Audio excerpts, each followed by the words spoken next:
And welcome to Life Support Live, the weekly Star Trek show, that's how you say the word, that explores how Star Trek can help us to boldly go in our own lives to better ourselves and the rest of humanity. As a famous starship captain once said, and as another famous starship captain once said, wherever we go on that mission, we'll make sure to have a little fun along the way. Hello, everyone. I am Dr. Ali Mattu. And I'm Dr. Trek, Larry Nemecek. And one of us is actually a real doctor. We'll leave that to you to figure out. On this episode of Life Support Live, we're exploring romance and relationships. How can Star Trek help us to better connect with the people we love in our lives, and maybe in some cases help us to find love or rekindle it? Larry, we're doing something interesting today because... Well, it's about time. Well, yeah, it's been 17 episodes. Probably about time we do something interesting. We have a new Star Trek series to talk about. We're going to talk about it, but also not talk about it. Yes! Yes, there's like 20 of these new Star Trek series now. Well, I know I'm kidding, but Ali, we should make sure we specify that, yes, we are well aware that it's a new series for 2 nations in the world. Yeah, and that's what our original plan was. Weeks ago, we were going to do a live watch and reaction and discussion. However, the problem with that is the production cycles have moved. The timelines have moved. Originally, we were supposed to have new Star Trek Discovery right now. Coronavirus hit. It was harder for them to finish Star Trek Discovery while being socially distant than it was for them to finish Lower Decks. Yes. So Lower Decks moved up, but TV is hard to move. You have to do different languages, new contracts with every country. You have to do subtitles. They couldn't get Lower Decks globally ready in time now. So it's only available in Canada and the United States. Is that right, Larry? That's it, yes. Yeah. So it's schedule and timing. It's the exact same thing as Whoopi Goldberg's schedule and why yesterday's Enterprise almost was a horrible episode. Oh, wait, that's a K3 factor for another time. Sounds like a K3 factor. Sounds like a K3 factor that I want to know. I want to know more about that one. I'm guessing it involves Sister Act, but I don't know. So because of that, we're not doing a live watch of Lower Decks. Instead, we're going to talk about Lower Decks in a non-spoiler way, and we're using one of the storylines from Lower Decks to inspire this week's episode. And that's what we're going to be doing here on out. We're not doing spoilers here on out for Lower Decks, but it is going to inspire us. And today's episode is inspired by one scene. It's about romance. So let us know right now in the comments, what's your favorite romantic relationship from Star Trek? There's a We are lot to choose from. we are still doing the whole breadth of the franchise. We're doing all of it. All so much of it. So let us know. So Larry, my friend, Ali. Dr. Trek. I've been dying to ask you all week. Can I Welcome. get your non-spoiler impressions of Lower Decks? It was after seeing the promo scene, which I hope was a little hyped up for the pilot. I'm overall, I've read a lot of people's concerns and things, and we can even get into that a little bit without being too spoilery. But I was overall impressed. I think the mission of Lower Decks is to appeal to a snarky young adult audience, not kids, although kids may be along for the ride depending on their parents and where they are. But I think if it's going to be a snarky Adult Swim kind of introduction to Star Trek for a new audience, they've got to get there, and it's still on CBS All Access. And apparently now it's in only 2 countries. They'll get there, but I think with that mission statement, I think it's going to get there. And there are definitely some bright spots and some fun. You can tell that it's made by people in the family, people that are worried about these idiots that are going to make fun of Star Trek. It's definitely not. It's definitely a love letter. And then within that, I think you can get in and you think you can debate or you can critique where you think some things might be on the comedy line and maybe even on the taste line. And I know comedy is a whole thing in itself about where you push the envelope. So people are going to have those discussions. But I think overall, what really hit me about the first promo was how the detail. It's like, now I know why it took 2 years to do 10 half-hour cartoon episodes. The detail. I don't even, in animation, they're supposed to be called backgrounds. But I think of them as sets. I mean, the design of the sets and props and everything and the attention. And when they invented something new, they gap filled very well, I thought. So, we can get into specifics. And it's nice to see races. My biggest beef so far, and maybe I'll be alleviated, there were a lot of wonderful old Star Trek species that we saw. No Tellarites yet. The Tellarites get no respect. They get no respect. Founding friggin' member. They're a founding member. Yeah. I know you're a big Tellarite fan. I'm a big Andorian fan. Underdog, and they've been an underdog. They're underdog. The day they were born. Okay. Absolutely. I completely agree with you. I'm a big Andorian fan, and we've seen a lot more love for Andorians on Star Trek Enterprise as well as Star Trek Discovery than we have Tellarites. So I'm there with you, Larry. Hopefully we'll see some more soon. I think your take is a good one, and it's pretty similar to where I am. There's a lot I really liked about Lower Decks. One of the things that I most liked about it made me laugh. It brought a smile. It brought a smile to my face. Am I quoting Scotty? Brought a tear to me eye. That's the line. It's same but different. It's same but different, which means it's pretty different. It didn't bring a tear to my eye, but it did bring a smile to my face. And it's just the thing that made me most smile, Larry, is all the nods to Star Trek, and done in a way that doesn't feel like fan service, but it feels like something they're really honoring from the production design, the sets, to the sounds, to little details like the bunks. We saw bunks in Star Trek 6. We saw bunks in Star Trek Defiant. No, that's my headcanon for a Star Trek series that I want to see on the USS Defiant in Deep Space Nine. There's a new law that Star Trek series aren't allowed to have 3-word titles unless they're grandfathered in like Strange New Worlds. Otherwise, but from now on, it's 1-word titles so we can have ridiculous syllable. Or two. Oh, we can okay. Have 2 words. Yeah. Well, it's 2 words. It has to be animated. Right. The new show is actually called Star Trek Prod Iggy, just so you know. Yeah. We'll separate out the syllables.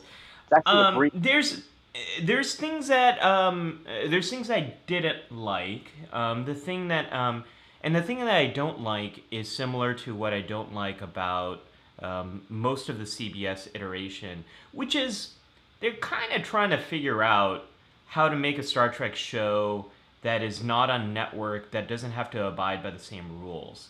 And to me, it feels like CBS has one foot in how shows were done in a network way and one foot in this new world. So everything from when they swear to when they don't, to when they show graphic imagery and when they don't. I don't think they've quite figured out how it works. And you and I were talking about this. Like a great example of this is Star Trek 4. Those colorful metaphors that we see in Star Trek 4 really seem to serve the story. And I'm not yet convinced that when we see colorful metaphors or Star Trek or graphic imagery in Star Trek Discovery, Star Trek Picard, and now Lower Decks, that it quite fits the story. So I think that needs to be worked out. But Larry, every first season of Star Trek, minus the original series, has had a lot of problems to work out. So I'm hopeful we'll get there with Lower Decks.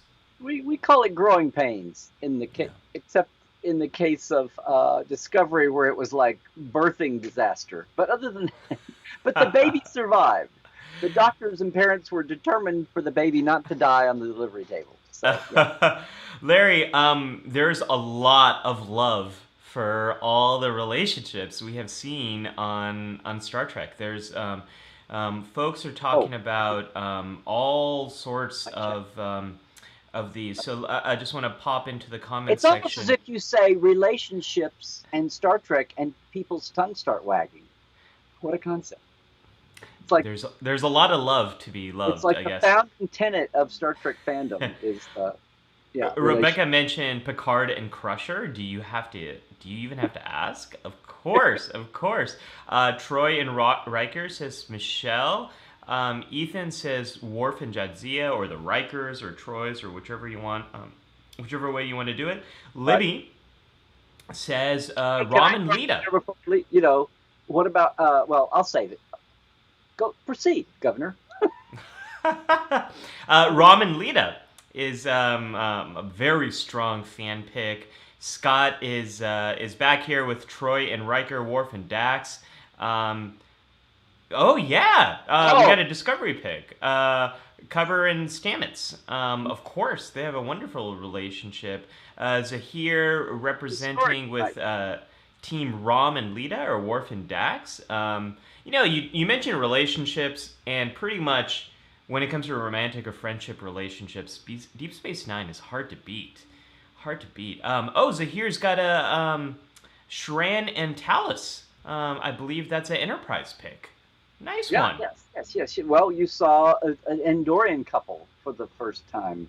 Yeah. Dan, my favorite relationship so far is one in Lower Decks. I appreciate keeping it spoiler free, Dan. Tasha Yar and Richard Castillo. Yes. Very nice. Good pick from yesterday's Enterprise. Heidi saying, yes, there's say Stelios, not Stelios. Probably. You're probably right. I defer to you on all things related to canon. Heidi says Kira and Odo, because I felt very much with Odo. Yeah, we went on that journey together. And Scott here is sharing your love of the Tellarites. Well, I'm going to say I was an Andorian Tellarites guy for years. I mean, I'm a Journey to Babel guy. Okay. And since we got so few aliens in the original series, all the early years, that's why people glommed onto them. When they had the founders of the Federation, Franz Joseph started it in the tech manual, and then everybody picked up on it. But I'm like, what do you have? You have humans, Vulcans, and Andorians and Tellarites. Thank you, Journey to Babel. Otherwise, who else would there have been? Thank you, Journey to Babel. And then the Andorians you saw them randomly in the movies, and then they would do a Tellarite and then never admit that they did it because it didn't turn out well. So it would always be, the council scene and the Kittimer scene, they're always like there, but it's always like, well, here's our attempt at a Tellarite, but we didn't, movie guys. And then Andorians got Shran and Enterprise. So the Tellarites fell even, but yes, I'm a big Andorian guy. Yeah. Libby saying that Lower Decks hooked me in the first few minutes. We're getting a lot of love for Garrick and Bashir, both Zahir and Rebecca mentioning it. The actor who played Garrick, what's his name, Larry? Ed Robinson. Yes. So he Yes. mentioned the way he played Garrick is always that he was in love with Bashir, which I think if you rewatch DS9, it makes total sense. You can absolutely see Way that. too much eye twinkle going on for that. Oh! The Trekkie girls mentioned one of our favorites, Picard and Vash. Yes. Hi, girls. Sorry, Rebecca. This may be their first visit with us, but maybe I'm mistaken. But yay. Oh, and Zahir is representing one of the relationships you mentioned in our pre-show. Okay, so see, that's what I started to say a minute ago. Like, don't overlook Worf and Kalar. But yes, there you go. Tim doing a throwback to our Star Trek Enterprise episode with Picard and Anish. Good pick there. I think she complimented him well. Did we do Insurrection? I don't remember that. That's very funny, Larry. Very funny. Libby is back with Quark and his Klingon wife. I think we were talking about the House of Quark episode last week. Oh, yeah. Decker and Leah. I believe it was Leah. Leah. Thank you. From Star Trek: The Motion Picture. Can we also say Spock and the consciousness of V'ger? Is that a relationship we could all vote for as well from that movie? Well, you just did. I just did. So there we go. More love for Picard and Vash. Tasha Yar and Data. I thought of that. Yeah. Tim with Porthos and Spot. I'm sorry, there's just no room for that on Live Support Live. Tim, that just doesn't work in terms of the timeline. Unless Porthos has some type of transportation device. I just don't see it. Chris, I'm going to put this on screen. I'm not a fan. I'm not a fan of the Janeway Chakotay. You're not a Jake Sear? Shipping. No, I don't see it. Janeway and Paris when they went warped head. Talk about an amphibious landing. Okay. I waited my whole childhood to see someone go warp 10, and all I got were those two amphibians. With these fuzzy baby amphibians, yeah. I had more love for the baby salamanders. Wow, there are so many. Miles and Keiko from another pick from Zahir. Speaking of the marriage of two cultures, absolutely. We're getting some love for T'Pol and Trip. We'll talk more about them in a moment. And Tim is calling you out, Larry. Just so you know, Stelios, when you say thank you, doctor, it doesn't do any good. Are you talking about the real one, or are you talking about the Star Trek one? Yeah, thank you. Okay. We don't know. Small d, so it must have been the fake doctor, I guess. So, Rebecca with Team Lizard Babies. There are a lot of relationships in Star Trek, as we have identified here. Oh, and Chakotay and Seven. We're not getting a lot of love for Seven and that person she ends up killing. I can't even remember her name. That relationship. Jazel. Yeah, but maybe we have a new relationship with Seven that we'll see in season 2 of Picard sometime in the far future when they're able to film that again. Okay, Larry, let me back up. There's a lot we can talk about Star Trek, but this show is about helping you to boldly go in your own lives. And one of the reasons why we wanted to talk about relationships today is there are two very major challenges for anyone who's interested in having a relationship, in starting a relationship, in cultivating their relationship right now. I think you and I are both in the camp of we are in relationships. We have been stuck at home with our partners, and it poses a lot of challenges to be spending this much time together. Then there are those who might not be living together, but maybe want to cultivate a relationship. Very hard to do that in a pandemic. And then there are those who might want to form a relationship, and it's quite hard to do that in a pandemic. So I just wanted to check in with you.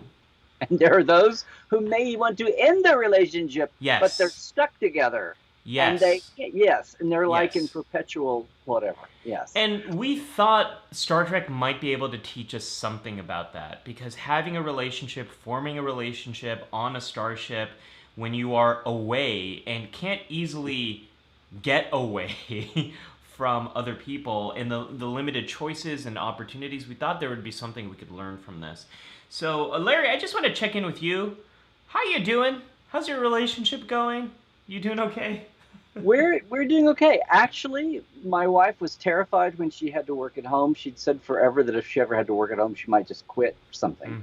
And I had always said, no, no, no. If you, I mean, because I obviously have worked at home since 1993, with a couple of exceptions along the original StarTrek.com, part time. But yeah, I've basically been at home for ages, and it's gone actually really well. We got her settled in.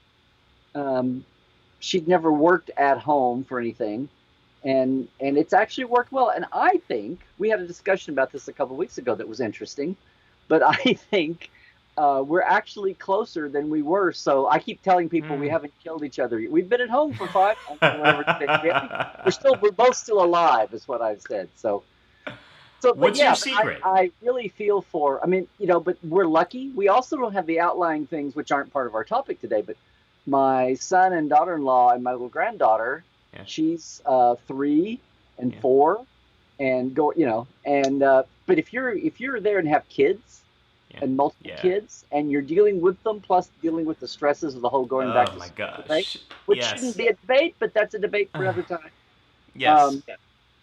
Or if you've got older parents and you're caretaking and Yeah. they don't go to their, if you're stuck in the middle and you've got the worst of both worlds, you've got kids and parents that all those kinds of things, and that can stress your romantic relate. Look, I can point at the frame too. The worst of both worlds. That is definitely the rejected title of the Star Trek Next Generation cliffhanger. Yeah, no, I feel like you. Overall, a thumbs up. Yeah, we're Okay. hanging in. Okay, good. I'm glad to hear it. Let us know in the comments section where Yeah. you all are.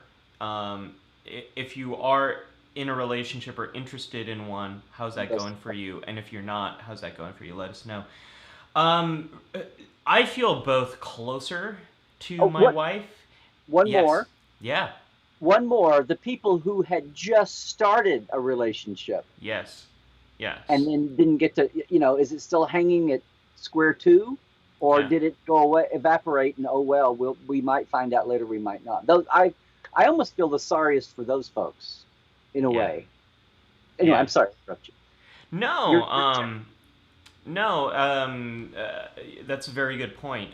Two of my closest friends are in that situation where they started dating someone about a month or two before the pandemic started, and they're very fortunate. It proved to be a good match, and they're doing well. They're probably closer now as a result of this, but I know plenty of people where it went in a very different direction. For us, I think it has emphasized some of the biggest strengths we have in our relationship.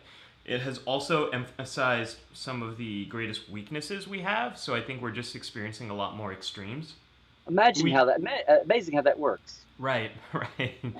We've had to get very good at. So we do have a small child at home. I have a 3-year-old daughter, and we've had to get very good at coordinating and communicating, and not making assumptions about what our expectations are that each other person is going to be doing. And I'd say in that area, our communication has been very good. And the times when we've been most stressed in our relationship, it's because that communication is broken down. But the thing that's contributed to that breaking down is work-related stress. Right. My wife works at home, and she's working very, very hard right now. And I see it. That's one of the main differences, I think, between now and before, is it was easier for her to leave her work at work and be at home before all of this. And now I am seeing that the work stress spills over to our home, our relationship. It's hard to have that separation because I'm also working from home. and I can't just go work from a coffee shop and have a little bit more separation, you know? So, as the rest of our lives are stressed, that leaks into our relationship, and that's where some of the biggest challenges Takes for its us come toll up. there. It takes its Yes. toll, yeah. And I think that is kind of a parallel for serving on a starship. You know, it doesn't matter if you're on a date, if things go to red alert and you are, you know, Yeah. on a date in the ship's lounge.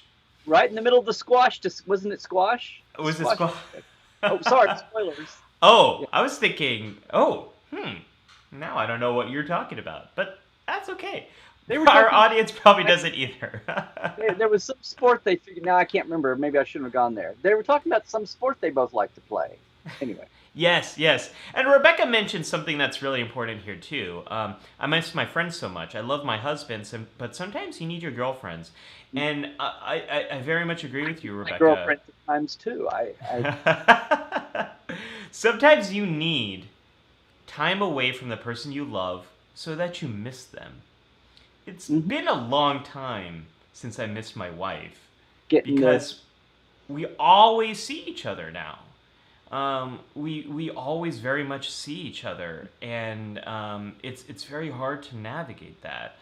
Um, so let's talk about these relationships in Star Trek, Larry. What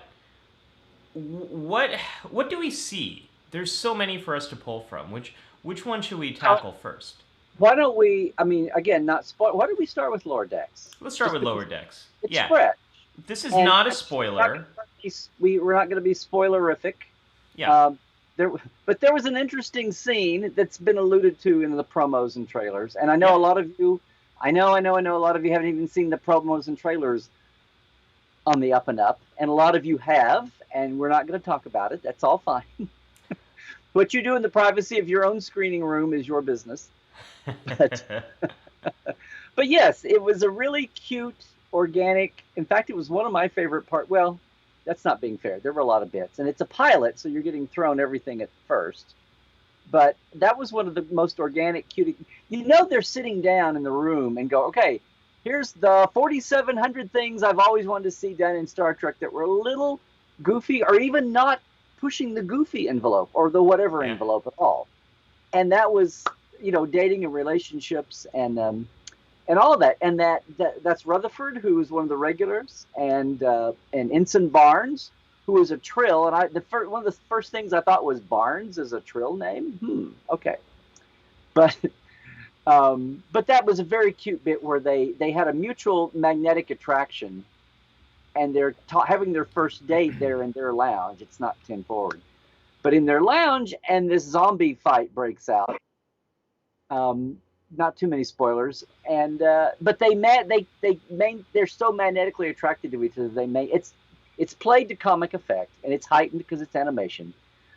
But it's really cute the way now eventually they team up and they plunge into what needs to be done around the ship. I'm saying generic broad brush. Okay, very generic. Things happen. Things happen And they with adapted them. to what's going on around them after being so sucked into each other that they didn't notice what was going on around them. Yeah, yeah, yeah, That's why it was cute and endearing. And yeah. I don't know, did we talk about the end game of it, or did we not spoil that? No, I don't think we're talking about the end game. Okay. That would be Then just definitely. ignore those last couple of images I um, so, I'm just laughing here. Susan says relationship. I think I vaguely remember that. Um, there's it's often hard to both boldly go forward and also speak to all the wonderful comments that are happening here. But yeah, I want to. You mentioned Lower Decks, and I think it's Lower Decks showed us a great example of two people trying to connect and trying to connect among all the chaos that's happening around them, which I think is true for a lot of people who are trying to form a new connection right now. Zahir mentioned the Pen Pals, the episode where Data was trying to forge a connection from great distance.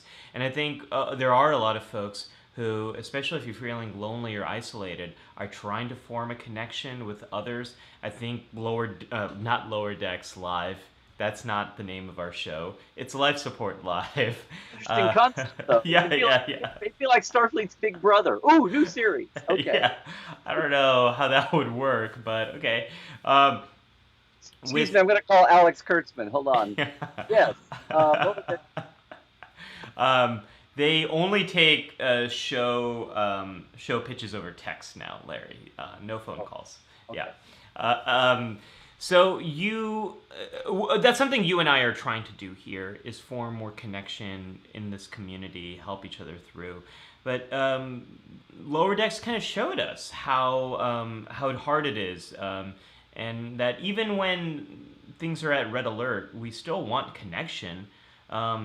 Even if you are highly extroverted or highly introverted, we all want some connection with each other and some support, whether it's romantic or platonic. We all want intimacy in our own way, and I don't mean physical or sexual intimacy. I mean connection, like a understanding with other people. We all want that in our own way. Now, how much we want, how we want it, that varies, but we all want that.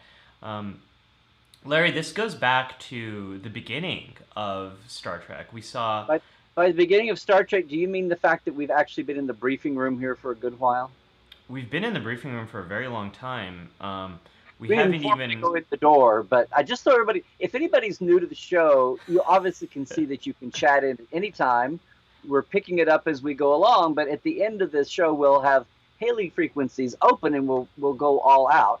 Yeah. And even then, you can, as you see over there, Skype in and talk with us live on camera if you want to. Life Support hosts live. Otherwise, until then, whatever platform you're on, you can chat in. Hopefully, you're seeing the other chat comments. And yes, we move along here from the briefing room in the beginning, our Trek background, and then Dr. Ali's going to hit his counselor's log. We'll talk about real world mental health from that end, looking at Star Trek, and then the away mission for you to take away in daily life. And along the way, I'll throw out a K3 factor. What is that, you ask? If you're a newbie to the show, stay tuned. All right, back to you. I realized we hadn't set up any of our new folk. No, we have not, because And I don't want to forget our new folks. Yay. Thanks, everybody, for who's with us for the first time. Yeah. Looking at you, Trekkie girls. Thank you for dropping in.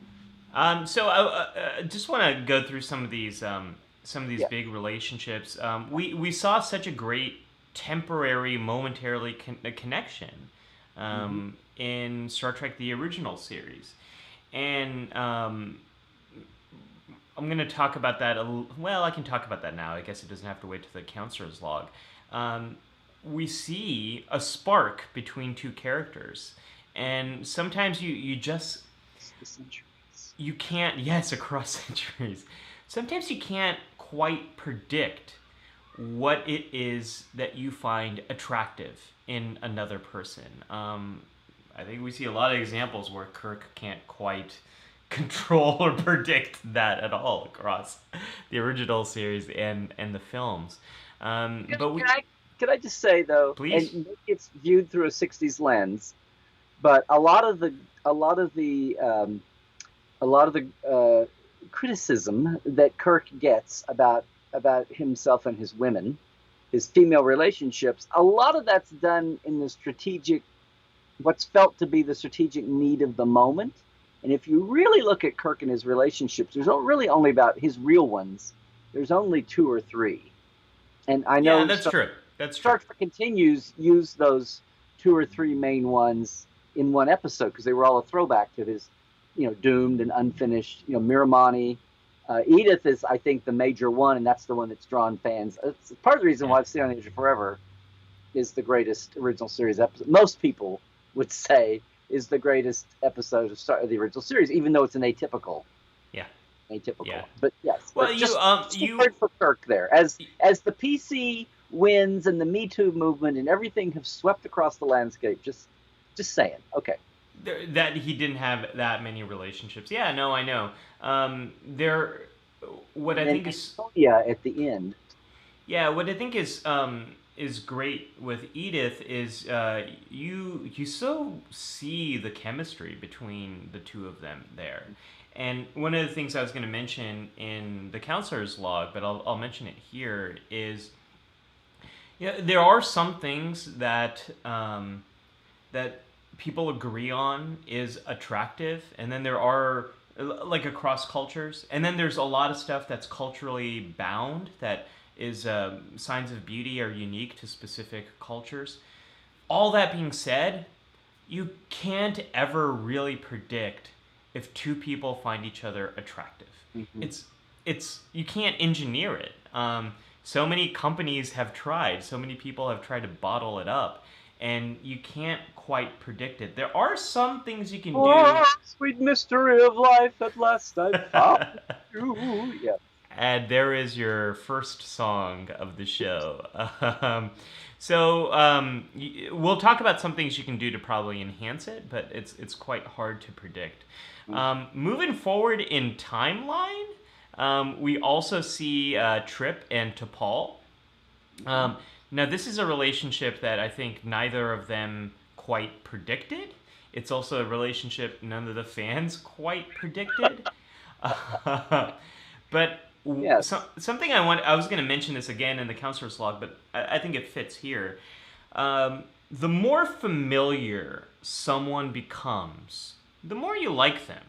So, quite literally, the more you see someone, the more you like them. The more frequently you see them, the more types of situations you see them in, our guard goes down. And familiarity is something that that can breed attraction. And I think Trip and T'Pol are a good example of that. They're sort of forced to spend time together by Phlox, I think, who prescribes the Vulcan massage technique. Neuropressure, right. Yes. Hey, it's better than flexing. Oh my God, don't get me started on plexing. You know plexing. I'm going to have to plex right now because plexing makes you so stressed. But familiarity is something that can increase attraction, and we see that with Trip and T'Pol. So Scott says Trip and T'Pol would be backwards in the timeline. Kirk and Edith happened in the 20th century. Trip and T'Pol happened in about 150 years from now. So so there you go, Scott. Ha ha! Timeline. Define your terms, everybody. Moving in more forward in the timeline, we have Star Trek Discovery, and we have Ash. Oh, anybody see Discovery? Just checking. Me? No? Yeah. Yes, I'm kidding. Okay. I don't know quite what to say about this relationship, but something that sticks out to me about the two of them is they're both in some ways outsiders on the Discovery, and they're both in some ways don't quite feel like they belong. So maybe part of their attraction came from their mutual yes. otherness, or their mutual outsiderness. Yes. Right. Yeah. Maybe that was something that really helped them to connect. Other than that, I'm not quite sure what to say about that one, Larry, because boy, does stuff go in a lot of different directions with Ash. Well, apparently now he's on the Section 31 show. Is that correct? Oh, that's not what you meant, but okay. Well, yeah. Then there's all of that. There's a lot that we could pull from Star Trek: The Next Generation, but one of the things we wanted to talk about is this episode right over here. Boom, everybody. Yeah, when we say relationship and romance, we don't mean it has to be like multi, episodes. This was. Yeah. I love this because this was like the one time it was like here's an experiment in relation. Here's as only data can do it. Let's conduct an experiment, and that was the charm of that episode, right? It was. I think what's also quite interesting here is some people in the autism spectrum community talk about how aspects of Data's struggle can be a good example of what it's like to be on the autism spectrum while you are living in a world that's biased towards neurotypical people. People on the autism spectrum see things in a more visual and logical sense, And people who aren't on the autism spectrum tend to highly value verbal social situations. And I think one of the things that's interesting about this episode, what's this episode called again, Larry? In theory. In theory, right. We see Data trying to figure out, and we see this other officer. Do you remember her name, Dr. Trek? Jenna DeSora. DeSora. Yes. We see DeSora. Jenna, if you knew her family. Yeah. Yeah. They're trying to connect, but approaching each other in very different ways. So I think it's a good parallel to what it can mean to try to date when your brains might be wired a little bit differently. In Data's case, quite literally wired differently. But this happens in real life all the time, where there's a lot of neurodiversity. People approach relationships from very different perspectives, and sometimes it can be difficult to overcome that gap. I've seen it work in a lot of situations. I've also seen it be difficult for a lot of people. So I think that's a good example of that. Yeah. Well, no, we're dancing around the old, what we, I guess, in folklore call, opposites attract. And boy, you couldn't have much more opposite attracting than those two that we just talked about, Ada and Jenna. But they were together in a social setting and sparked. We were talking about when something sparks, like it did with Barnes and Rutherford there in Lower Decks. Still getting used to say the words, Larry. Lower Decks. I called Rutherford Cordero like 5 or 6 times last week on another podcast, and I finally realized that's the actor's. I was saying the actor's name because it stuck in my head. It was more memorable than Rutherford was, but when I think of Rutherford, I think of like the character and his dad on Leave It to Beaver, but that's also good. Oh wow, that is a deep cut. But daily reruns, cheap daily reruns on whatever. Anyway, that whole thing about there's a spark and people follow up the spark, and sometimes that's all there is a spark, and there's nothing to sustain it under that. But hopefully that's what dating and relationshiping is all about. But so I want to speak to that. Very realistic data there. I guess I'm bringing a lot of my counselor's log material here into the briefing room. Maybe we're just merging the two, like a saucer section and a battle section. We're just kind of bringing them together on today's episode. But it's a hard connect. Okay. It's a hard connect. Yeah. Let me get out of my battle bridge really quick and come up to the very upper decks bridge. The upper decks Hilton conference room bridge that you have up here in the saucer section. Oh look, it's carpet on the walls. Oh man, carpet on the walls. Nothing says 80s like the Next Generation bridge. But opposites attract, all that stuff. We've heard those kind of things, and I just mentioned similarity. The more or the familiarity, the more familiar someone is, the more attractive you'll find them. It seems like the most important thing. It's not necessarily about being opposite or very similar, but having shared values. That seems to be very important in relationships. All your values don't need to intersect, but you do need to approach some core things from a similar perspective. That is something that seems to be very healthy in relationships. You can have a relationship where the values conflict, but then you have to get very, very, very good at conflict negotiation. You have to be really, really skilled at that. Having shared values seems to really help people stay in a relationship for a long term. And so you can have shared values, but come from very different species, like we see in Star Trek, and we see that throughout many of these series. We see that with going on to our next series with Star Trek Deep Space Nine.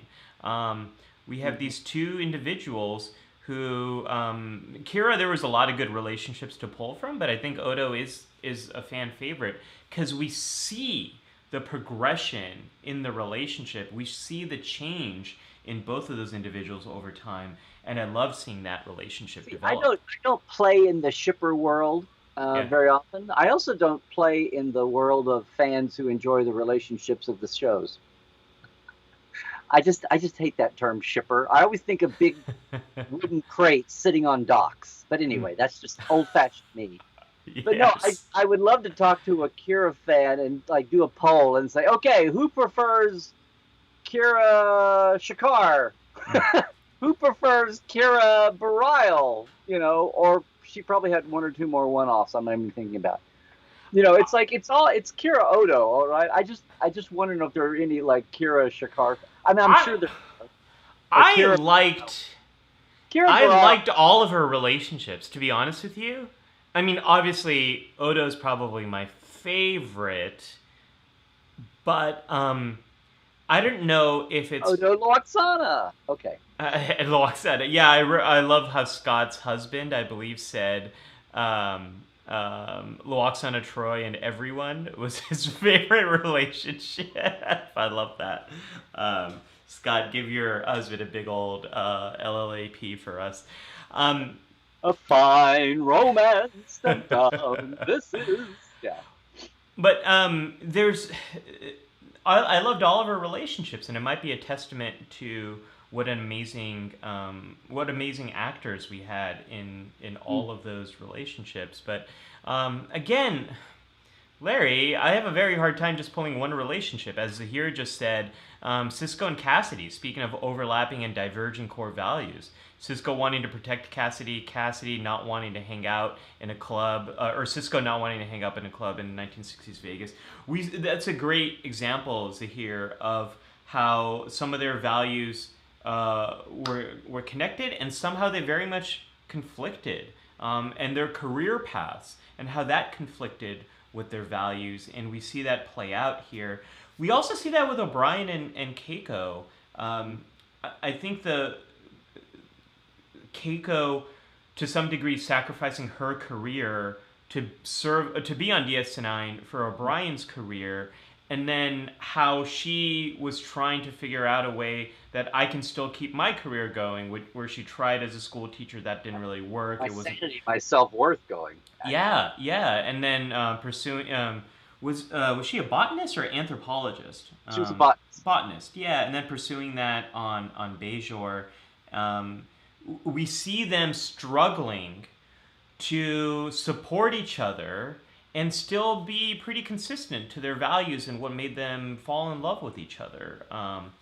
It's sometimes when you really love someone, you help them become someone who's different than the person you fell in love with.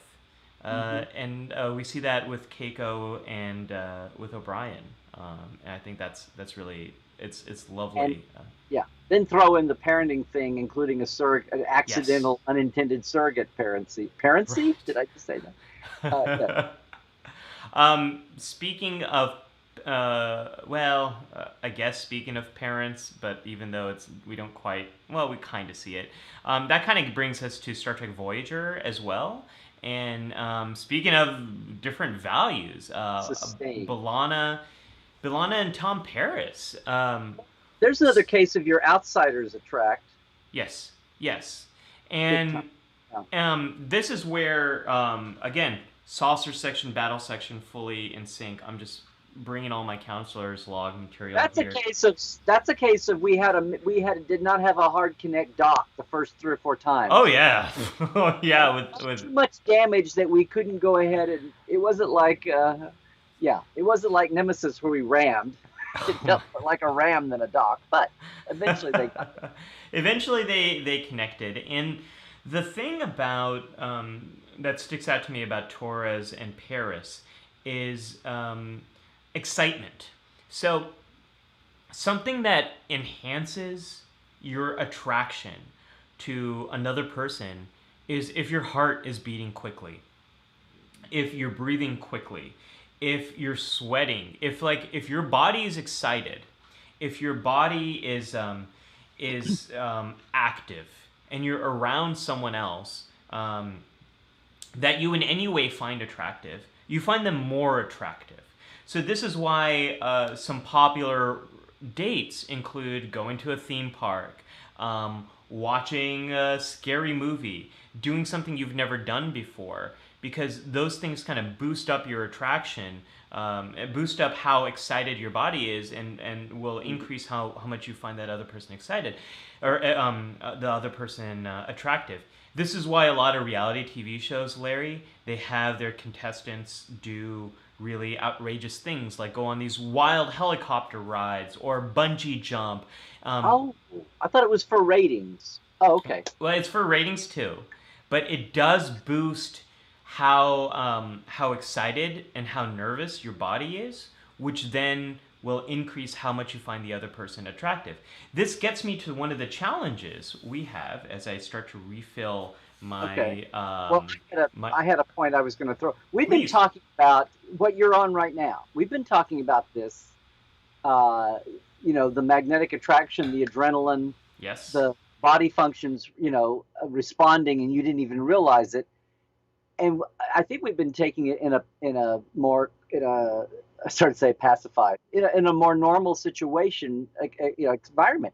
But that's also what happens for people, most notably, I mean, in real life, in our existence, but in Starfleet too, in combat, people who are in a crisis situation, a tornado, a hurricane, an earthquake, a pandemic is a slow motion crisis.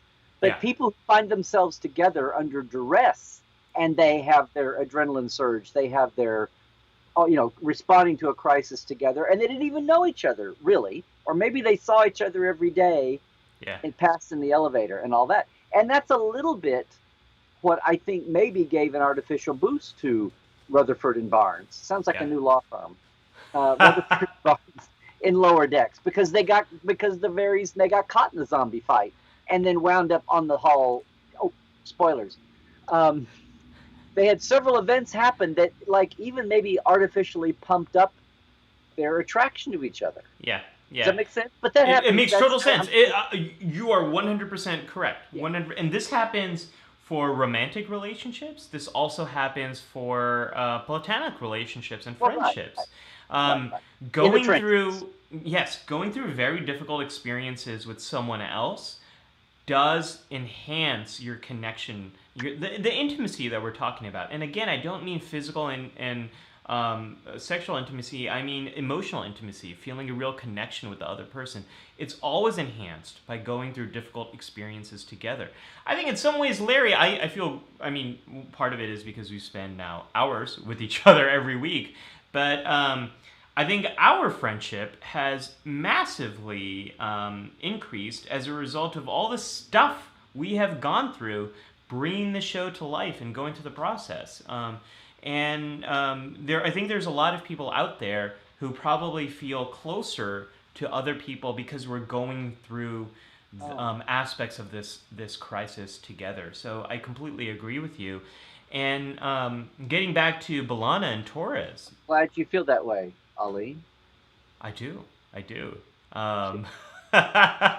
One of these days we'll hang out in person again together, and I look forward to that. But I think with Torres and Paris, we see some aspects of that they both go through this crisis together, and I think they have a lot of fun together as well. That's something I like about Torres and Paris. We see them have a lot of fun together. We see aspects of that excitement together. And this is, I think, one of the biggest challenges that we have in our relationships right now, Larry.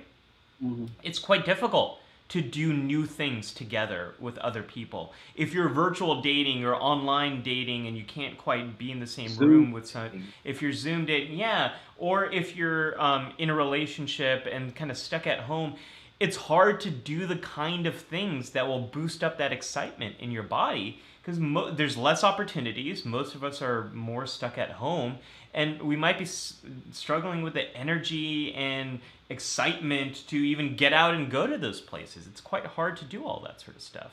Ration your outdoors, yeah. Well, we said we've come full circle here back to that's. It's almost like if you're locked in pandemic and you're in lockdown, more or less. It gets back to that. If it doesn't, that which didn't kill you makes you stronger. Yeah. I mean, some of these relationships are going to fray, and some of them are together because they have to be together, and some of that's just the economy, and it was an economy that's under siege from the pandemic, especially. And some people may not want to be together, but they're literally stuck. They could get up and leave. They could wear their mask and leave and go away, but they're financially stuck and isolated or marooned together. Yeah. So anyway, but for a lot of people, it's actually they've survived the headbanging more or less and become stronger in some way. So yeah, but on Starfleet metaphor here, we were started with lower decks, but all these.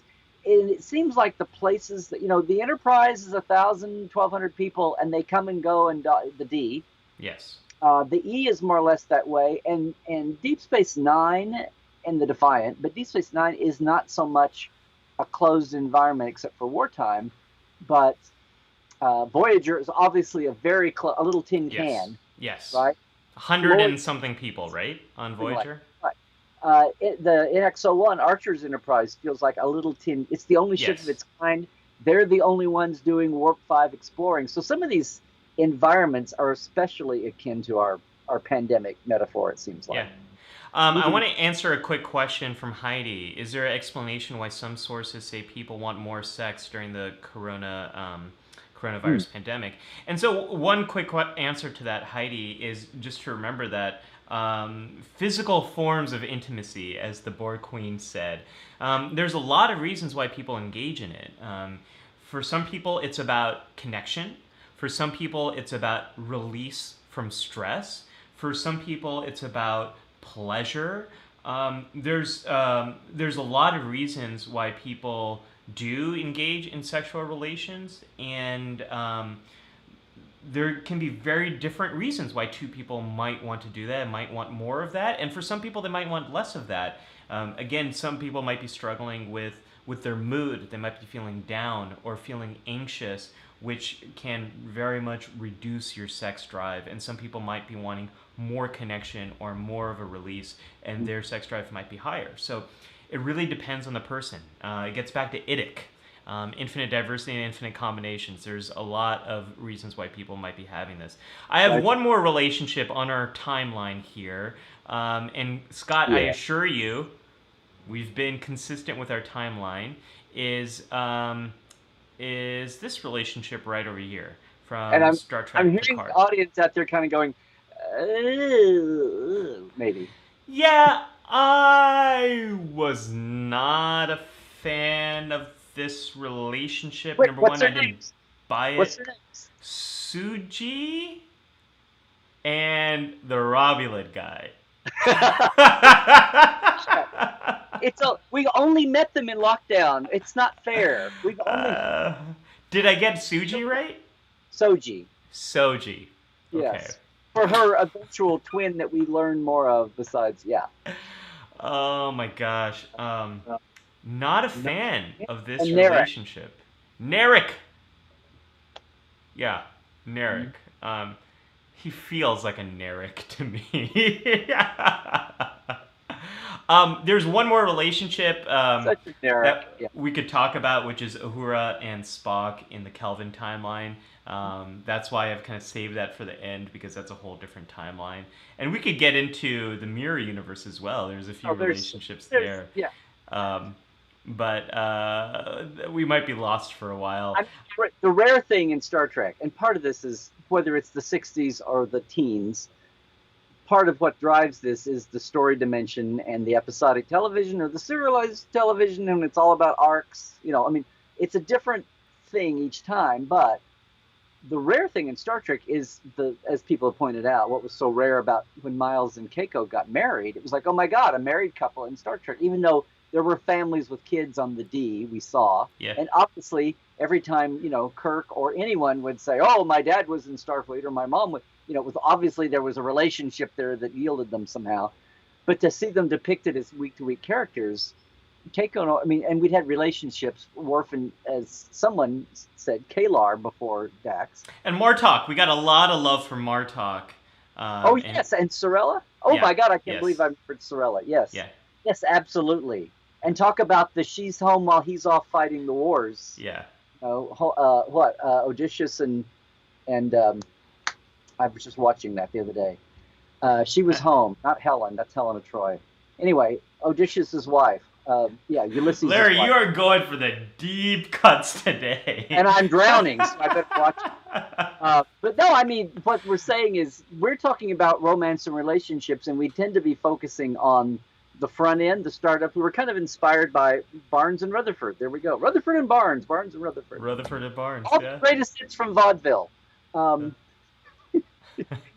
we, inspired by them, we've kind of leaned toward relationships and romance in the earlier days. We've talked a lot about marriage and long-term relationships and all that. We have. But I'm just saying, in the pantheon of Star Trek, we've got so many examples to look at. We've got very few. Has somebody said in the chat? Has anybody said it's a very big? Talk about the very beginning of one. Seven and Rafi. No, we haven't yet, and I can see that one working out. I'd like to see how that one develops in season 2 of Picard. Troubled outsiders with the trouble of finding a oasis with each other. Yeah, I think they probably share a lot of values with each other. Getting back to the idea of how important values are in a relationship and finding some shared values, I think they both share that. I also think they're both going to have a lot of opportunities for new experiences that are going to fire up their heart rates and enhance their attraction just serving on that ship and going wherever that ship's going to go. I think interesting things are going to happen. My original point was trying to be that we're talking about relationships. We've kind of made an emphasis here on the front end of the relationship, the early stages, the romance. But we've talked about long term. What was unique about Star Trek for a long time was the criticism that we didn't see long term stable relationships and even families and parenting and all that, which is a whole different realm, but it's that end of the spectrum. And as time has gone by, we have seen more longer term relationships. Yeah, we have. And two things I want to mention here. So Rebecca is definitely right about Soji and Narek were terrible. He completely manipulated her. Yeah. He was abusive. Absolutely. That is not... that's not the first time we've seen that kind of relationship in Star Trek, even long term. Yeah, no, true. And one more thing, with all this mention of Journey to Babel, Scott says, I can't believe I haven't mentioned Sarek and Amanda. I can't even. Yeah. They fascinate me. I find their relationships so fascinating. They obviously do share values with each other, but gosh, I would really love to understand how that courtship happened. How did these two individuals come together? What were the circumstances that let them fall in love? It's hinted at. They in many different iterations of Star Trek, we have seen mention of what it is that brought them together, but gosh, I would have loved to have seen how that happens. Maybe there's a novel or a comic book or something. Radical idea for this morning. Yeah. The best part of Discovery Season 1, the best takeaway from Discovery Season 1 was what you learned about Sarek and Amanda. Which is, remind me. Well, just more dimension to what you were just saying. How did human and this Vulcan come together? Yeah. He's just a weird, quirky guy who's not your typical Vulcan. And this is, you seeing them when they're younger. They're adopting. They're taking a human foster girl. Yeah. And then, later on they don't talk about her because, whatever. But he, and somewhere along the way, hello, Immortal Technique, another new face, maybe. Yeah. I have just gone blank on, shoot me. I pulled Sorella out of my temporal lobe, but I didn't, Spock's house, Cybok. Yay, Larry. Yeah. You've got to they have a lot. There's a lot going on in that family. Some things one week we'll have family dynamics as our topic. And we'll load there. But still. Obscuring information seems to be a core value that Amanda and Sarek share together. Lara, core value of Vulcans, period. I just want to say that. But anyway. Larry, speaking of obscured information, let's dive into the K3 factor. This is where you bring to life information that might be obscured. These are deep cuts that some of us might not be aware of. What do you have for us today on the K3 factor? Yeah, this is where in K3, of course, is like the only mention of mental health in original series there on the indicator on the biobed panel. But yeah, here's a deep cut right out of Trekland, like we like to do. So we already talked about in all these relationships the bittersweet, sad, doomed relationship of Kirk and Edith, right across the Yes. century. Okay, so we had the one picture of them on their date. Yep. They're going to the movies. I've got Yep. another picture there of them on a date, Wait, let me pull that up. That's this one which right is the here. reason. That's the first one. Yeah. There we go. Very adorable photo of the two of them. It is. It is. It is. It was adorable when they had a reunion a few years ago at Vegas. Now there's this. Now if you go on to the next one, it's a little bit earlier in that walk where they're walking down the street in supposedly 1930 New York City. This one? No, you just No. kind of went to the punchline. No. Oh no! I don't think I have that other one, Larry. I might not have downloaded it from you. Okay. Let me go get it. You talk, and I'll go get it. Okay. Well, live streaming, folks. it's happening. Hey, the stream, but we've been in sync today, right? We have been in sync. Yeah. At least practically. I don't know how much psychologically, but we're... Didn't see too much in the chat about being way out of whack. No, So- in fact, we got to mention that we are well in sync. So that makes me happy. Now if we could just get our tech together. Yeah, Oh, it's coming. I'm teching the tech right now. I just had to inverse the polaron field, Yeah, you had the and then boom, I got there it. we go. Earlier in their date, if you're a Sharp-Eyed fan, and if you are aware of what was going on in pop culture in the 60s, you might have seen this shocking moment where, no, are they really walking down the street in Manhattan in 1930, or are they really in Mayberry, North Carolina, walking along by Andy Griffith's courthouse there by Floyd's Barber Shop? Yes, Which brings us back, which blows the fourth wall. There you go. The same place where they were just walking. Andy Griffith's show, Floyd the Barber. That was their exterior set, which was awesome. A lot of people that see that just blows mine. Oh yeah. So yeah, so backstage. So That's the next wild. one, we'll just kind of explain. Wait, this I just need to see these. Let me see if I can do a side by side here, because that is a little wow and weird and wacky. I did not know this. Yes. Here we go. Here we go. That's not Floyd, by the way. He had his stroke by then. Howard McNear. But anyway. This is wild. Is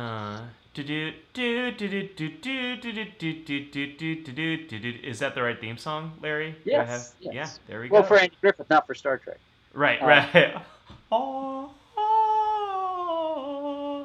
Okay, next image. Which one is that, Larry? There's a map. Let me get you the map. I got the map. But inverse those polaron fields again. There we go. Yeah. So this is so obviously this was Desilu shooting Star Trek, and Desilu isn't the marquee producer of the Andy Griffith Show, but it was the lot where they shot. And this is the 40 acres lot.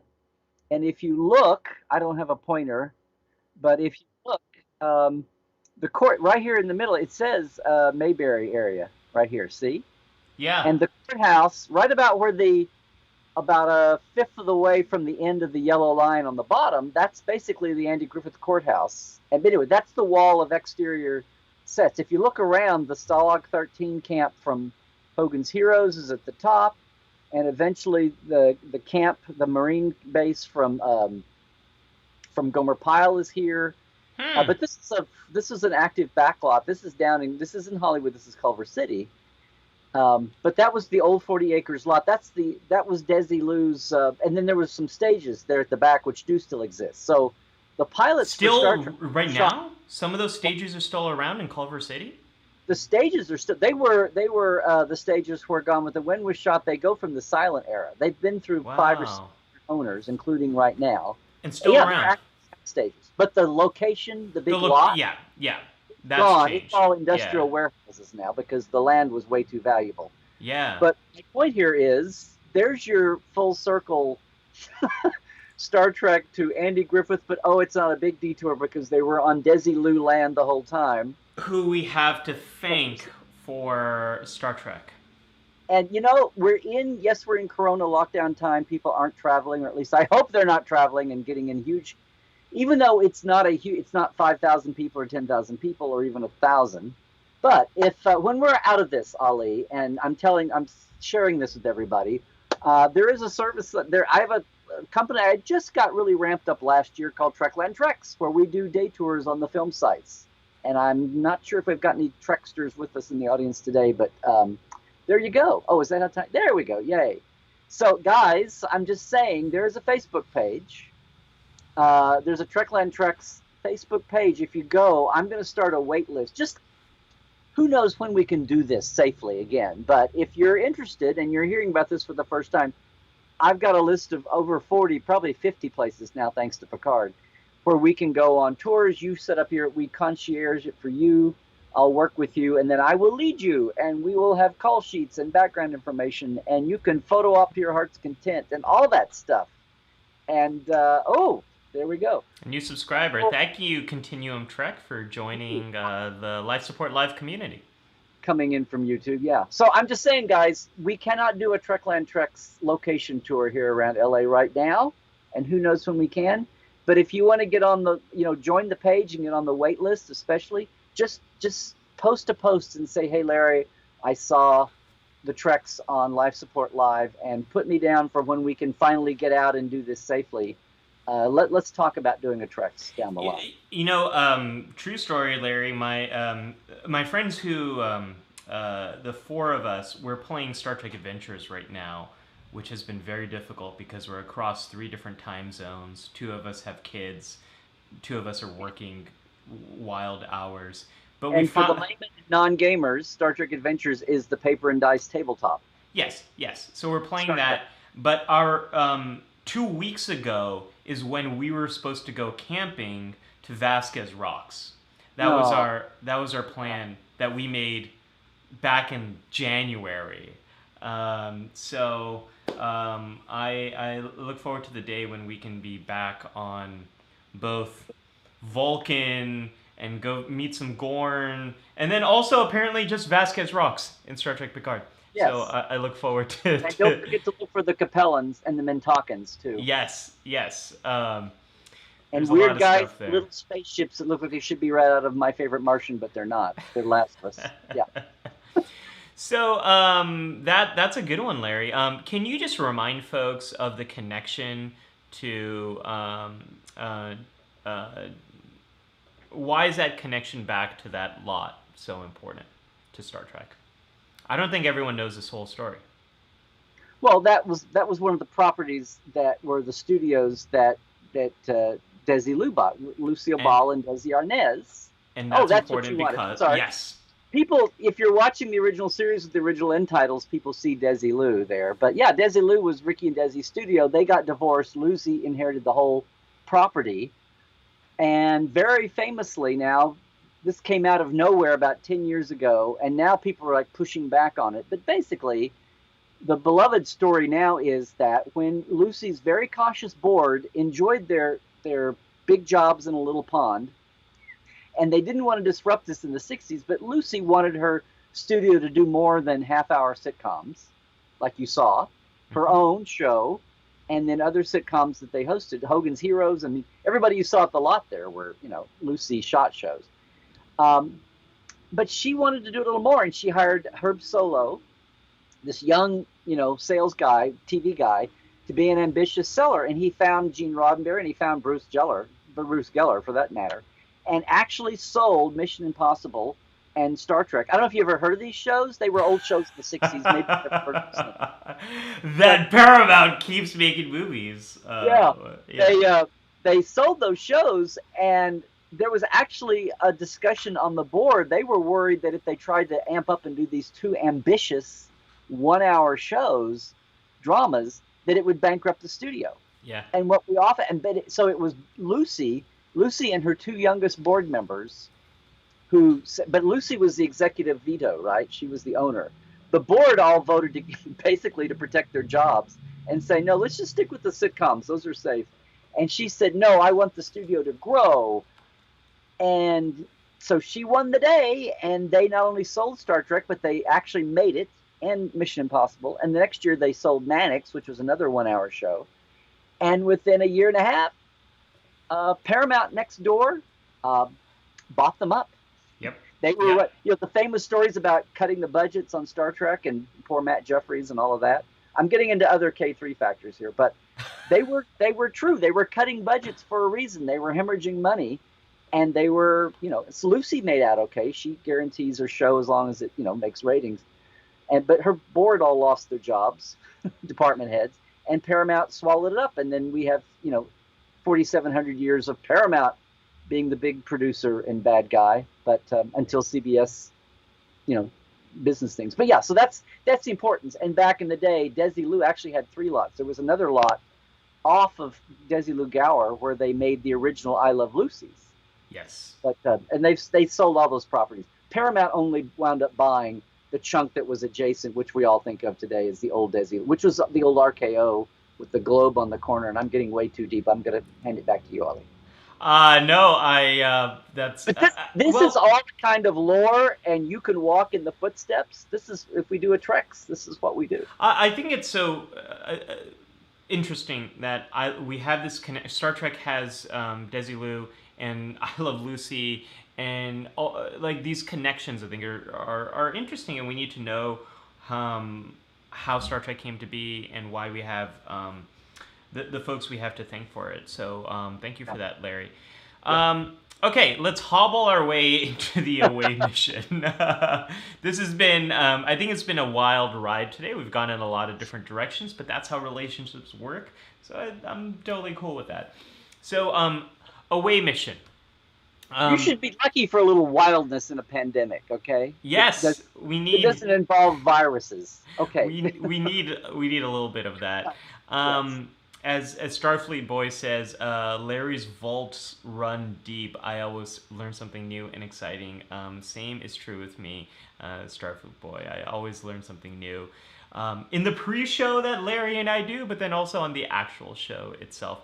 So I was thinking about this. How can I give you all an away mission that will help you to further connect with people that you love? That was what my mission was. And it gets back to something I mentioned earlier about excitement, and it gets to this idea of novelty. Now, whether you are in a romantic relationship or whether you are want to deepen a friendship, what we all need right now is some novelty. I think I've mentioned this a few weeks ago, Larry, but we need to do something that does activate that excitement again.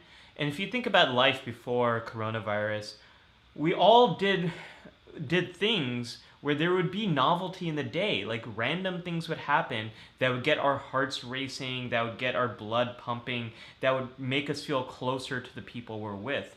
So we all need to find some ways of doing that. So naked Zoom meetings. Oh gosh, no more Zoom meetings, please. Okay. But I mean, I'll speak to Zoom meetings in a second. If you're living with someone that you want to get closer to, it's going to be about buy some new $20 board game on Amazon. It's going to be about watching some type of movie that you've never seen before, a new genre, maybe from a different culture, maybe a different language, exploring something on Netflix that you've never seen before. If you are trying to better connect with someone, a friend, someone that you love distantly, and all you have is Zoom and FaceTime and Google Meet and all these platforms, it's about finding some type of new activity that you can do together across Zoom. It's about playing some kind of Zoom game. It's doing a scavenger hunt via Zoom. It's going to be about some kind of new experience there. And then if you're fortunate enough to live in a place where there is outdoor space where you can both meet and still socially distance and feel like that is minimizing risk, doing some kind of shared activity that way, whether it is a picnic or going on a bike ride together or a socially distant walk, we need novelty and new experiences to get our hearts racing again, that will make you feel closer to the people that you're with. It'll also make the person that you love, it'll make you feel more attracted to them as well. So novelty. Hopefully healthier, as long as you're following all normal protocols. I mean, you know, adrenally and hormonally and neurochemically healthier. Yeah. All of those things, Larry. We need that. And I know how overwhelming Zoom is and all of this stuff, but if you can bring a structured activity to it, if it's a game, or here's another thing, this is the reason why we do these shared watches on Life Support Live.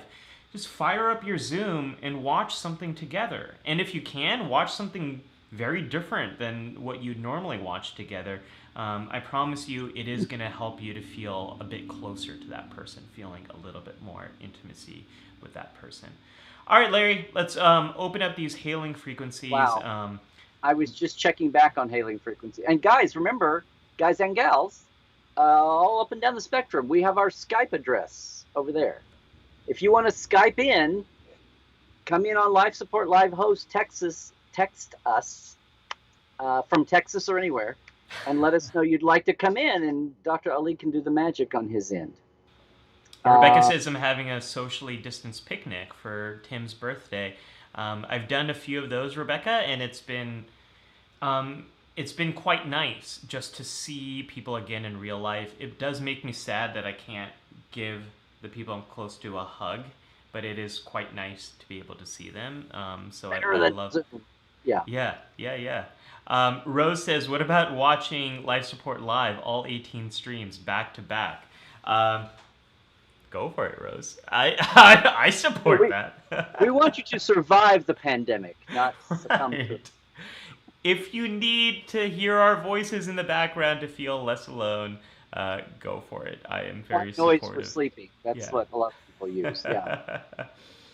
Starfleet Boy saying, "Nice takeaway. I'm adding it to my mantra, novelty." Absolutely, Starfleet Boy. It's something that we used to get automatically, often, every day, and now it's something that we have to intentionally build in, because otherwise it's not going to be there. Jared, welcome back. I know you're a little late to today's episode, but Jared has been our member who keeps encouraging us to have some kind of live retreat. He's been our Neelix. He's been our social, our live social, not our social media manager. He's planning all these retreats all over the country. I know. I hope, Larry, we can do a panel and get some of our folks together at some con at some time. We'll have come full circle. Yeah. No, I know, because that's where this was originally supposed to be a panel, and then it wasn't. Yeah. Someday the trivia question songs will be sung. Did you know that Life Support Live began as a canceled panel at WonderCon? Yeah, it's kind of like our canceled pilot, right? It's kind of the same kind of thing. Oh man, folks. Actually, I have a question. Hailing frequencies are wide open. I want to learn from all of you. What activities have you been doing with other people that have been helping you to feel connected, and been enhancing some of that excitement, that novelty that we're talking about? What have you done at home, over Zoom, while socially distancing, that has helped you to feel more connected to other folks? Let us know in the comments. I'd love to hear from all of you about this one. Rebecca says we watched the Lego movie in German. Yeah, that would be novelty for me. Ja. Was ist das Deutsche für Lego? I don't think that's an impression, but I think that should be added when you and I do other languages poorly. Maybe that should be added to the Life Support Live. Is there a need to add the adjective poorly? Probably not. Larry, it looked like you had a comment that you want. I keep cutting you off here. Me? Yeah. Did you have one that you wanted to read? No. Oh no. I'm trying. I've been trying to read. I had one from back. I have one that I want to just. I'm gonna find the. I know what it was, but I'm gonna find the quote. Okay, you find it. I just want to give Zahir a shout out. He says Kes and Zahir because someone with my name got romantic with Kes. I can. That's a good enough reason as any to pick a relationship. A good pick there. Speaking of Kes, notice how no one has said Neelix and Kes. No, no one has said Neelix and Kes. There may be some doubt as to whether that was actually a thing or not. Just like Neelix's press agent just trying to drum up some red carpets for him or something. I don't know. I never bought that relationship. Maybe if they went to it, people would believe it. Yeah. Let's see. Libby has some great comments here. What have I done? Well, Life Support Live. I really enjoyed watching the DS9 episode with others. Libby, we want to do a lot more of that. The local sci-fi club meets every Saturday night via Zoom, and I've been able to host, which doesn't always work that well. But I've been the host, which expanded your skills. Sounds like a lot of work. You've stressed yourself, Libby, and that's the important thing. Heidi says, played some online board games and video games. Speaking of online games, folks, I just got one of these. Does anyone play Switch? I got Mario Kart, which I'm pretty good at. Pretty good at. I play mostly with my 10-year-old nephew, so I'm better than him. I'm sorry, Dr. Ali, this space and time has been reserved for mental health and Star Trek and techniques there too. And Hey now, when it comes to video games, I always tell folks, if video games are a power-up, that's awesome. If they're a side quest that takes you away from your goals in your life, that's when it might become a problem. But if anyone plays Switch, let me know. I'd love to send you my Switch friend name if anyone wants to play. I found it. Yes. So Clayton George on Facebook had said a realm we have not even touched upon. Uh-huh. In most of the mirror universe relationships, it's not so much a relationship as it is a power grab, often literally, which happens in Prime and all the other timelines too. They're like, and we mentioned Narek and Soji. That's all about manipulation. That was the and abuse. Part of the dramatic tension underlying that was. It began as pure manipulation, but then he became in the end, he's the bad guy gone good, just enough to save the good guys. And then he's booted out the end without even a final scene, aside from being, wrangled to the ground. And he's probably not back in the second season, which would have been an ignominious, last scene. He didn't even get a good death scene.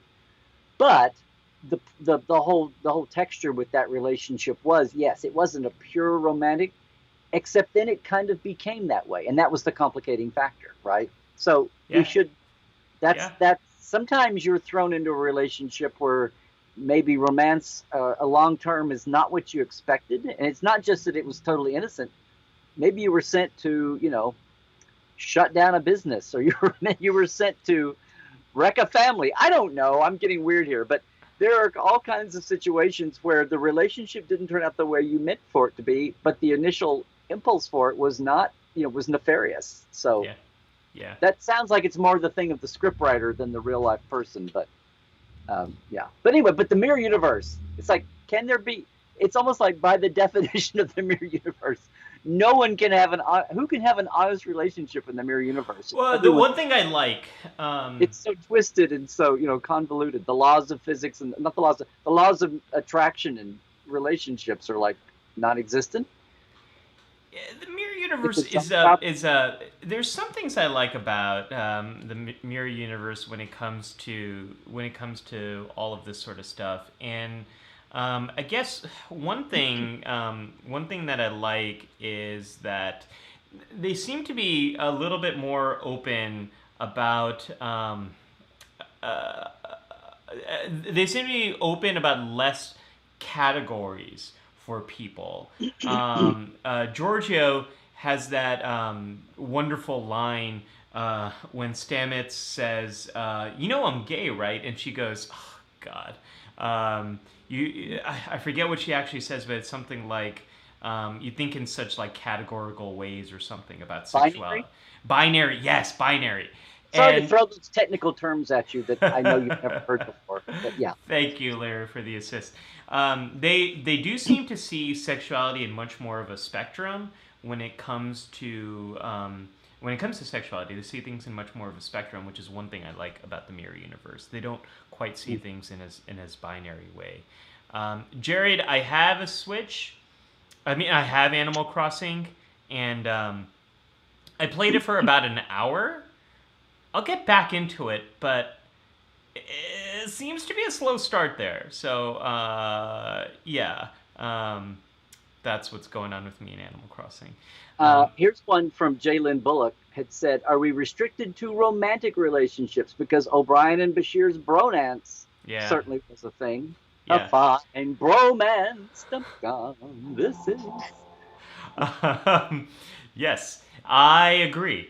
And I think it's a great example also of that excitement and that we were talking about. They do that with holodecks and new holodeck pursuits and new missions that keep excitement and novelty alive. It's something that really helps to enhance their relationship with each other. Zahir says weekly Zoom hangouts with a group of friends and their friends. Regular movies with my local friends over Zoom. Very cool. Sounds like that's a regular activity. One-on-one walks or meals outside with local friends. Of course, connecting with folks on Life Support Live. I now feel like Ali isn't the only member I know IRL. Oh, that's very sweet. I'm glad it's been a good source of connection for you, Zahir. That makes me happy. Wait, define IRL. In real life, Zahir and I are friends going back to... Define real life. Define real life, yeah. It's the simulation we're all running in right now, where the difficulty has been set to 10 out of 10. We're all stored in the runabout's transporter. I know. Zahir and I are friends going back to, I believe, elementary school. So we go back a long way. And Life Support Live has been a great way for us to talk Trek on a regular basis. Let's see. Got a vote for family dynamics here from Libby for future topics. Oh, yeah. Have we not done that yet, Larry? Oh, no. Well, I think like we can't run out of topics. No, here. I know. There's so much Star Trek. Family dynamics is something that Lower Decks will probably give us a good inspiration for. No spoilers. No spoilers. Not giving any. As far as romantic or sexual relationships, I tend to stick by Captain Jack Harkness from Doctor Who. Clayton, we're not supposed to be talking about Doctor Who. Let's not make things wibbly wobbly here and timey wimey. This is not. It's across the streams, which I know is Ghostbusters also. But there you go. Let's see. Yeah, William, I'd love to turn on the computer. The Arch. Computer Arch.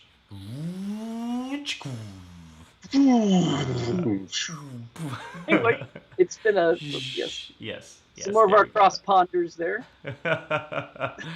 Oh man. Countries. Let's see. Glenn says campfire in the front yard. That sounds really cool, Glenn. Glenn, are you making marshmallows in your campfire? I'd love to. And little known fact. A campfire, an open flame, can burn away the coronavirus within a 5-foot radius. Well, Larry, they say time is the fire in which we burn. That is more true than what I just said a minute ago. Yes. I said, I had a corollary to that for Corona time the other day I came up with. It's more like time is the fog in which we stumble around. We stumble around? That sounds more apt for 2020. You're all welcome to quote that. Just quote me back. Yeah. William says swimming hard. William, swimming is my favorite physical activity. I don't get to do it often. In second place is biking for me. In last place is running. I hate running. It's so boring and it hurts my knees. So no thank you. That's why I like swimming and biking. I had a comment here I was going to. Libby says, this has been a great time to reconnect with people, even if virtually. Big wave at Larry. Awesome. Libby, I'm really glad we've connected here. I've really, I love your comments. I feel like we we definitely mind meld on a lot of mental health topics here. So thank you, Libby, for being. Libby goes back to the early days of my Oklahoma local fandom and the early days of ThunderCon. Google it. And the original ThunderCon. Oklahoma, where the do. Yeah. Where the I love that musical, Larry. Which we stumble in. Yeah. Which is the Oh man. I had it good here. But a lot of it, I'm glad to see so many new folks with us this week. Thank you. Yeah, this has been wonderful. If you're new this week and you've not been with us before, we have a simple Facebook page, a group page. If you want to go, please go like it and subscribe. And we often have, we didn't this week, but we often have a poll up to help us pick the subject there. So if you're on, and you're free to post, whatever you feel like posting in the realm here of Star Trek and mental health. Whatever's fun and still gets our point across. But yeah, please go like the Facebook page. You can also go like and subscribe my YouTube also channel if you're not, whether you're there or not. I'm late to the YouTube game, so please go subscribe at Larry Nemecek. Thanks. Yeah, we are all over the interwebs. My channel, The Psych Show, is on YouTube, and you can also connect with both Larry and I on Twitter and Instagram. We're both semi-regularly active on both those platforms, so we'd love to keep the connection alive with all of you week to week. Let's see. PR Celebrity said, "So glad you were all doing this. So glad to have you here, PR Celebrity. Glad to see all the new faces like Starfleet Boy. So great. I'm new but not new. My manager, Ali. That's Johnny. So good to have you. PR Celebrity, yes. He's being anonymously agenty anonymous, but that was the answer. Let's see.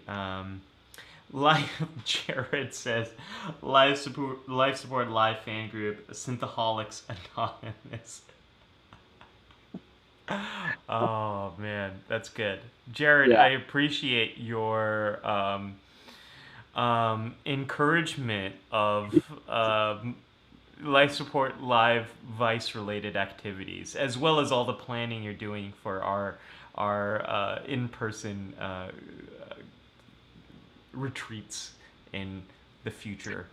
Oh, here's a chain. We're talking about there's a thread. The YouTubers. We've actually got, and by the way, hi Twitchers. I haven't seen anything pop up from Twitch today. No, nothing happening from Twitch. You're not being ignored. Here's the time when if you actually pop up, we might see it if we're caught up. No, there's a thread going. Who all's in here? Continuum Trek and Starfleet Boy. They're all talking about Lucille Ball and Desi Lu, and that she's the original Boss P.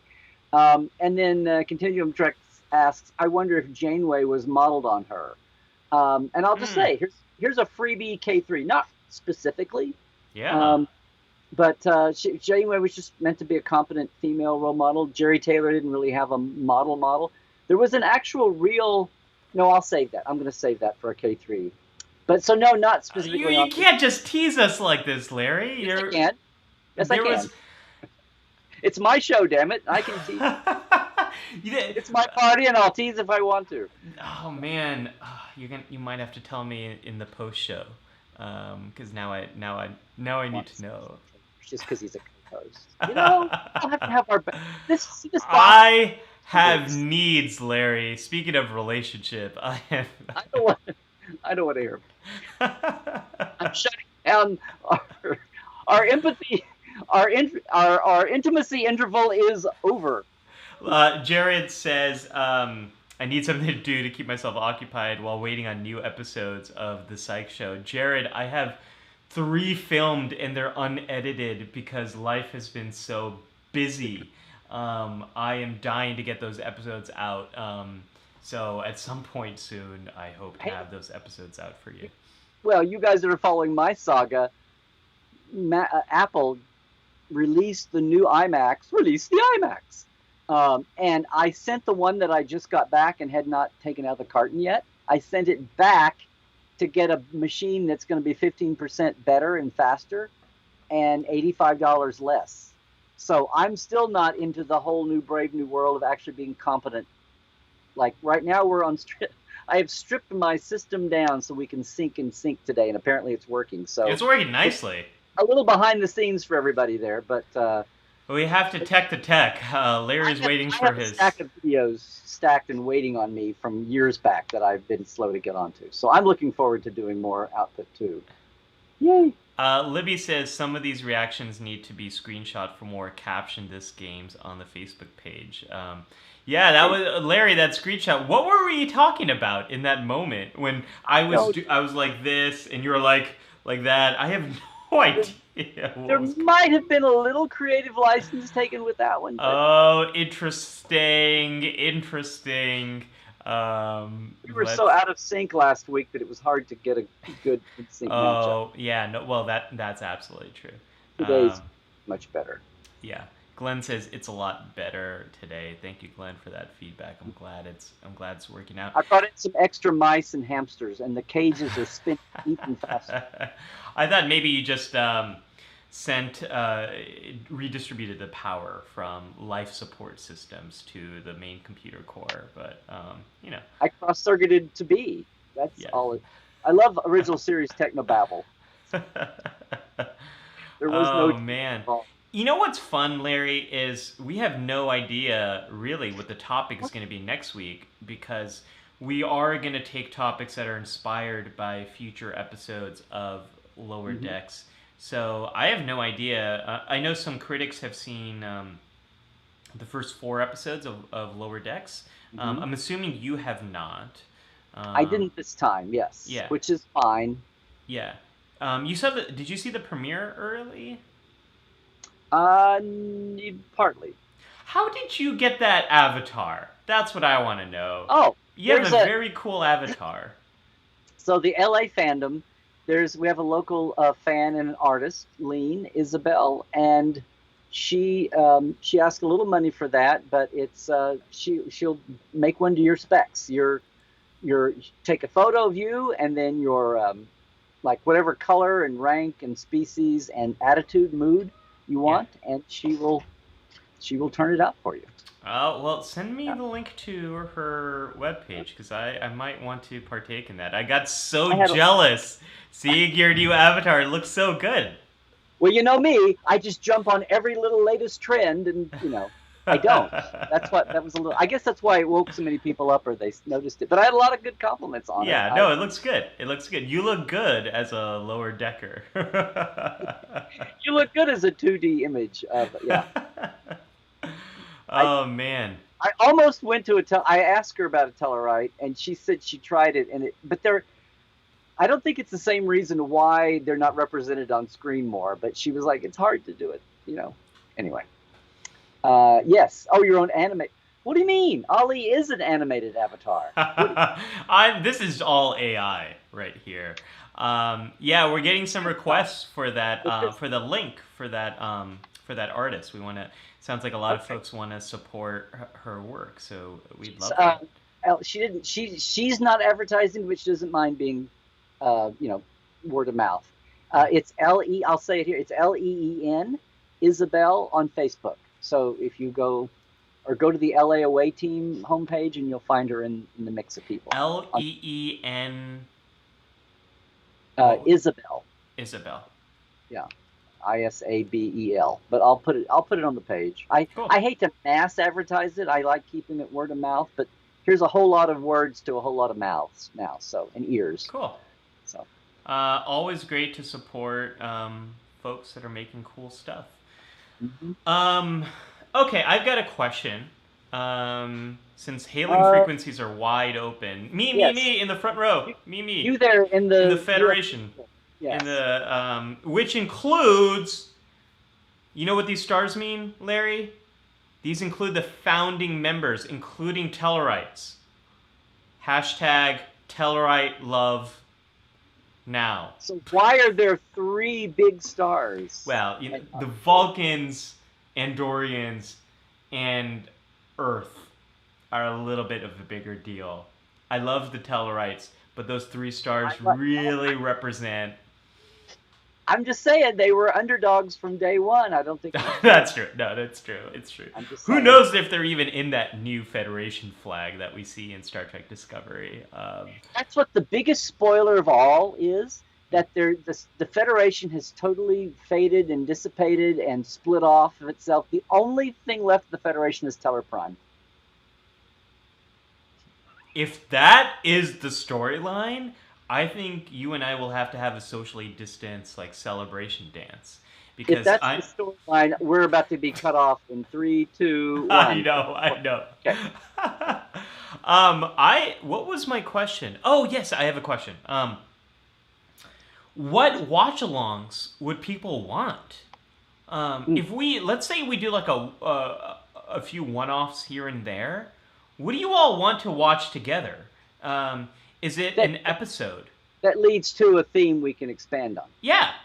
Like I think there's a lot of really cool episodes. Like I actually one of the things, Larry, I wanted to do. I wanted to watch the Next Generation season 7 Lower Decks. I think that'll be a fun rewatch.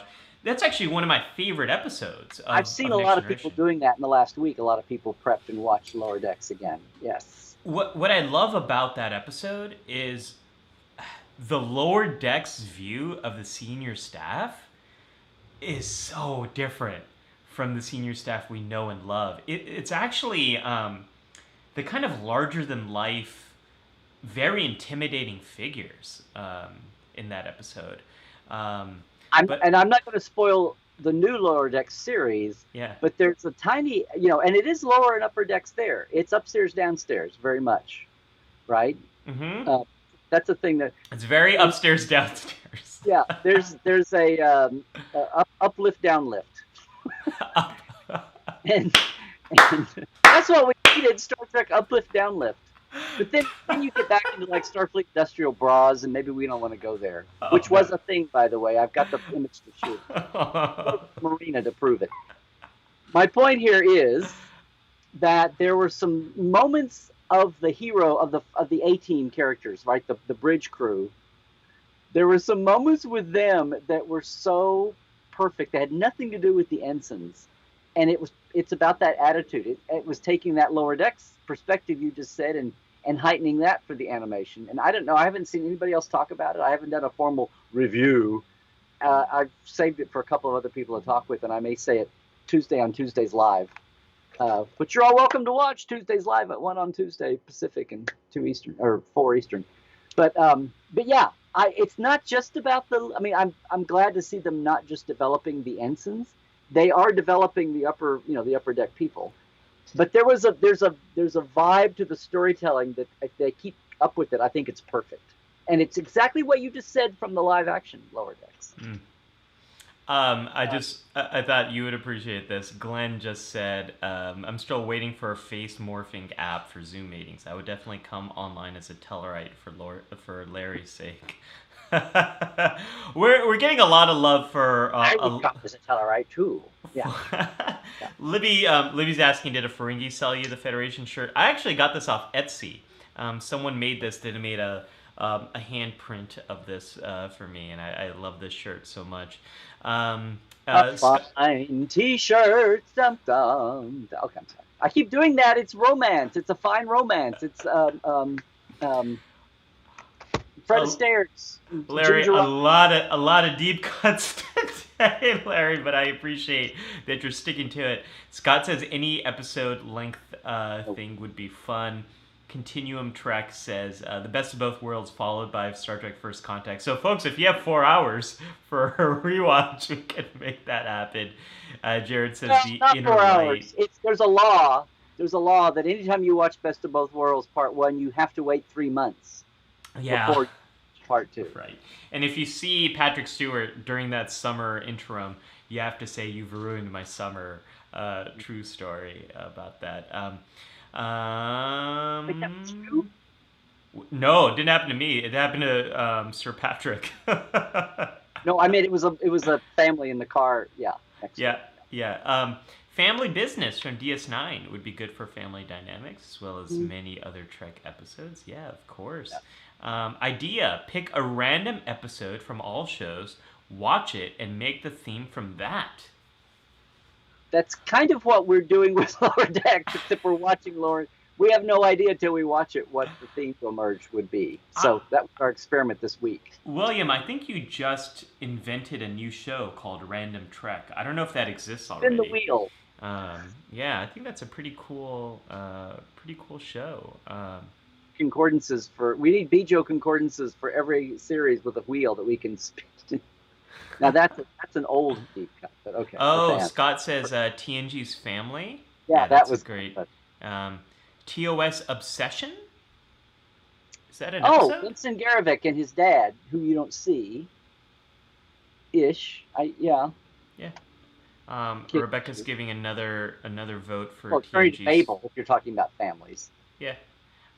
Rebecca's got another vote for TNG's Family. I was back in my mind. Jared says invest in a bingo cage. Each ball is an episode. Jared, let me show you something.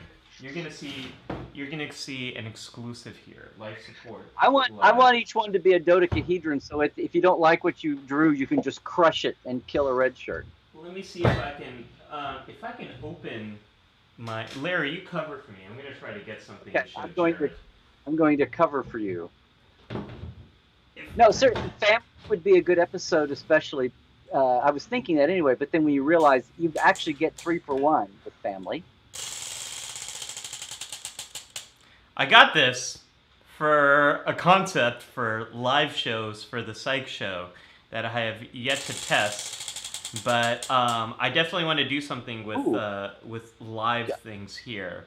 They can be like Andorians and Bolians and Orions and the Feeders of Vol and okay, forget it. That would be what approach. So yeah, we could. Not a good one, but it would be fun. Yeah. So folks, we are coming to that time of the show where we play our theme song. So and kind of walk us out of the Which show. Which Ollie is letting me know because I can't hear it, so I don't talk through the ending. So here we go. Yeah, but we got a little time. Larry, this has been a really fun episode. I think we there's a lot of material here. Yes. And I want to say we should let's do a poll for what folks want to watch together next. I think that's a good idea since we have no idea what is going to be happening with Lower Decks. We should probably do that. Are we excluding all the CBS All Access, or are we just talking about excluding Lower Decks as a watch-along because the world doesn't have it? It's not about even subscribing. It's like a lower world access. Let's exclude Lower Decks because not everyone can access it.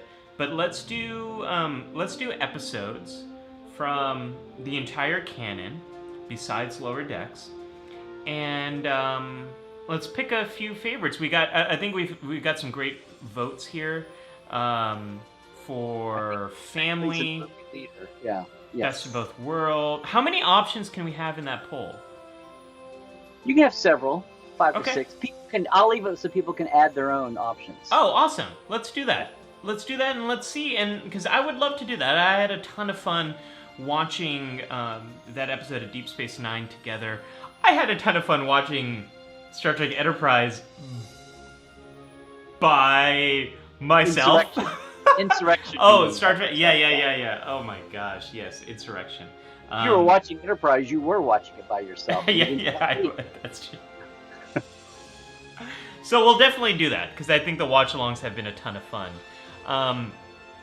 Thank you, everyone. Scott says, fun show.